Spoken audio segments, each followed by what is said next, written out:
guys, welcome back to Don't Forget the Art. I am so excited you are here, and I am so excited for this project. It's gonna be a fun and relaxing one, and I could use some fun and relaxing because it has been quite a week. But we're gonna study George Seurat. He was a French artist born on December 2nd, 1859, and unfortunately he left us at only 31 years old. He died in March of 1891, probably from pneumonia or meningitis, by the way it sounds. It's sad to think what he could have done had he lived longer, but the pieces that he gave us and the unique style that he had is certainly something worth celebrating and worth studying. He did do some Impressionism, Post-Impressionism, but the one that I most know is A Sunday Afternoon on the Island of La Grande Jatte. I hope I'm pronouncing that right. That's at least the English translation as far as I know. A Sunday Afternoon on La Grande Jatte. And the style is in Pointillism. One of the reasons why I know it so well is because it is actually at the Art Institute in Chicago. And so I've seen it live and in person. That's not too far away from the area where I was born and grew up for a little while. You've probably also seen it if you've ever seen a movie titled Ferris Bueller's Day Off, where they take a day off and go and see lots of the big sights in the city of Chicago. That is in that painting. It is a huge painting. You really don't appreciate the size of it, even if somebody's explaining it to you, unless you actually see it in person. And the fact that these are all made up of teeny tiny little dots that come together to form this amazing picture is, well, amazing. You really have to see it in person. If you ever happen to get to Chicago, you really need to check it out. It's worth the ticket price. But, I mean, don't get me wrong. There are lots of amazing pieces to go check out at the museum there in Chicago. Anywho, so we are studying Pointillism today, and I am going to create a piece here, this Eiffel Tower, which was done by George Seurat. And again, I'm not copying it. It's more of a study. So one thing that I would recommend is to keep that in mind as you are doing it, okay? Anytime you're doing a study of another master's work, it's never going to come out exactly like theirs, and that's okay. You're working on your style, you're working on finding your working rhythm, your style, your flow. So keep that in mind. Nothing wrong with doing studies of. Just stay true to yourself and don't get stuck on the little things like making sure it turns out perfect. So how do you work in that Pointillism style? Well, there's a few different ways that you can achieve this. You can use a little brush and use teeny tiny little dots, and that's how you can come up with this. In fact, that's probably what George Seurat did. You can also use your brushes, but instead of using this side of them, you can use this side, okay? And you can use the back ends of them to dip it into the paint and create those little dots. I also have purchased these for some of my artworks, especially if I'm doing like snow or something where I really want that perfect round tip. You really can't get it from the brush. At least I can't. But I can get them from these. These they sell. I think I bought them online. If I can find them, I'll throw them in the description. They're a few years old or something similar too. I'm sure you can find them on Amazon. They're for nails. So for nail techs when they want to do these fancy designs on them. But they have these beautiful little, round ball ends. And so they make these perfect dots.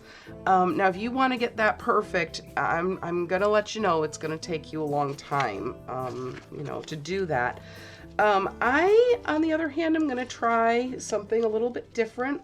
Probably not anything Mr. George Seurat had used. And I'm going to use some cotton swabs. I am not the first to do this. There are plenty of other artists who have utilized cotton swabs in order to achieve this look. But no brushes required for this. This is going to be all done for me with cotton swabs. I am using acrylic paints. So in doing this, what I first did was scanned it and kind of looked at the basic colors here. And from that, I grabbed a few colors. Now, you could even use fewer than this. Again, you can achieve this with, you know, your red, blue, green, red, blue, yellow, and blend the colors together yourself in order to achieve the colors that you want. I would also recommend getting a white. You probably don't need a black here. Some of these darker colors that you can get is really just mixing, you know, some of the colors together to get purple or whatever. What I did though, I used the colors that I had. So I used white, I used crimson, I used phthalo blue, I used yellow medium, I used violet, just a touch of that one. I used sky blue, I used a little bit of grass green, and I used some orange. Some of them I mixed together in order to get these, but those are the colors that I used. And you don't have to use this brand. You can use any color that you, or any brand that you want, even those awesome craft paints that are there. I have, this is an 8x10 board, canvas panel board. I put a little extra gesso on it to help the paint stick a little bit better. And I have my, my printout of his work. And that's about it. You really don't need much of anything else here. Your cotton swabs, you really don't even need paint and water in this case. I put it to the side, but because I'm using the cotton swabs, that was all that I really needed. So I'm gonna go ahead and tackle this project, and I'll see you on the other side. To start this painting, I used the reference photo to trace the outline of the Eiffel Tower, the bridge, and the tree, something to help break up the spaces where there are differences with the colors. And then I got to work on the sky, mixing the sky blue and white in order to create the beginnings of the sky. After all, filling all this in with nothing more than dots of cotton swabs was going to take a while. On top of that, there were so many different colors in those spaces. It was really kind of hard for me to figure out where to get started. At least that's what I heard in my head. In reality, I think I just needed a place to start, a way to find the flow. And I'm not going to lie, I struggled a bit to get into the flow with this one. I started overthinking this piece. Does that ever happen to you? I have admired this painting for so long. I have dreamed of creating a study of it for years. And here I was painting it.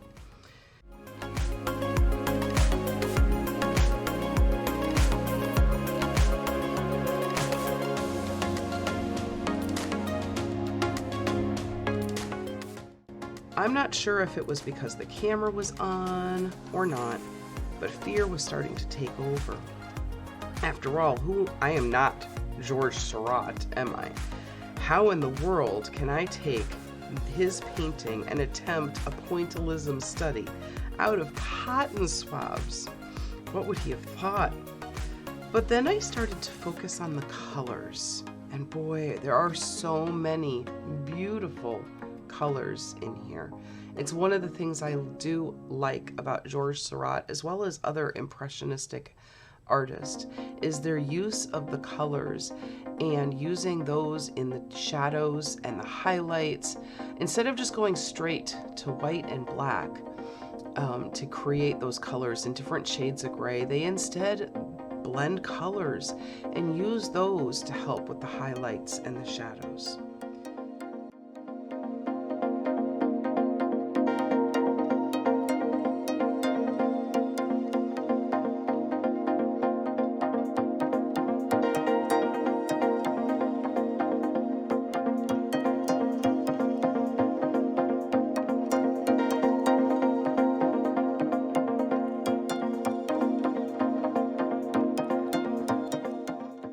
And Seurat loved color. So I started to focus on the color.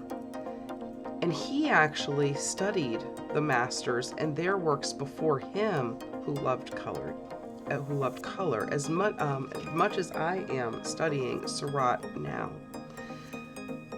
Is my piece going to look just like his? No.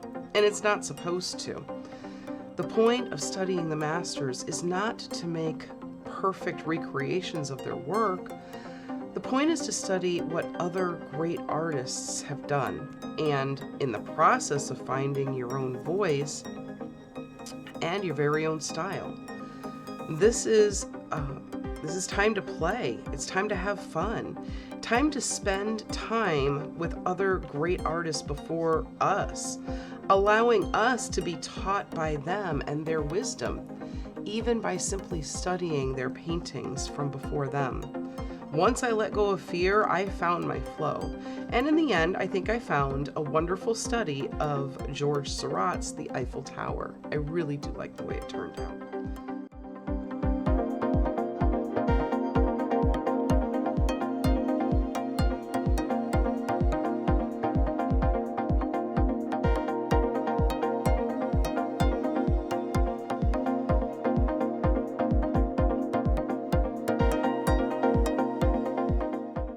As usual, any acrylic paint will do with this project. I'm pleased as to how well these Master Touch paintings have held up, especially considering that some of them a little bit older, but they do just fine. And that's why I actually enjoy buying the large containers of these. My kids can use them. I can use them. I've done them with paint parties. They do hold up very, very nicely. As for the cotton swabs, I'll admit the name brand cotton swabs seem to hold up a little bit better than the non-brand names that I have. I didn't try too many of the non-brand or the off-brand ones, only because the first few that I tried, they just kind of started to fray apart, and I didn't want those strings in there. You know, again, I was trying to get these nice dots for my piece, and when I had kind of flowy, cottony fringe kind of hanging off of it, I didn't want that to lose the effect. So if you're going to spend some money on this one, again, buy some craft paint. That's totally okay. If you have to, you know, get the 50-cent ones or 75-cent, whatever they are now, over at Walmart, something like that. These over, like I said, the ones that I got over at Hobby Lobby are awesome. They're great big. Whatever you have, acrylic paints, fine. If you're going to spend a little bit of money on the name brand, you know, tip brand cotton swabs, you may want to do that. They just seem to hold up better. Might not be a bad idea.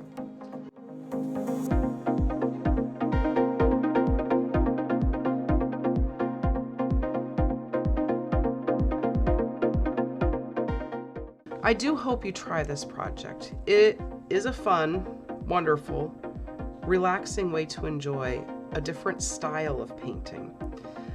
Just don't overthink it. Remember, it's art. It's meant to be fun and carefree.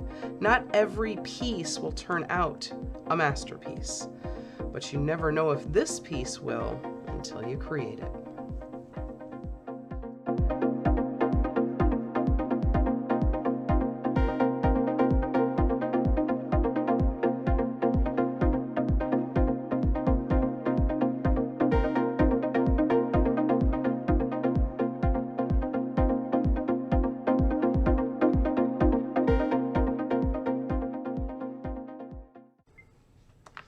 And here is my finished product, guys. I hope you enjoyed this one.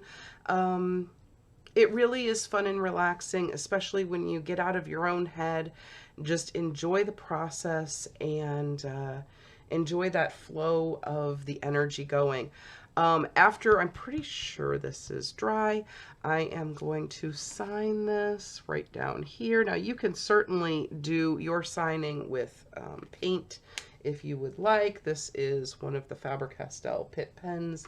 One thing that you do want to make sure that you do once your pieces are complete is to spray them with a varnish. You can do it in matte, gloss, or satin. It'll help to keep the colors pure. It'll help to keep that dust off of them. And it'll also help to protect them in case anything gets on them, a barrier between the paint and any goop that might come on it. You can also do a varnish, a brush on varnish, but a spray one will be fine. Do it in a well ventilated area, do it outside. But yeah, it'll help to protect your pieces, your kiddos' pieces for a lifetime. I hope you enjoyed this project. I can't wait to see what you have come up with. Please be sure to share your pictures, because it not only is good for us to share our work and so that others can see it, it helps to encourage and inspire others to, you know, do their work, to share their work, and to encourage you along your journey.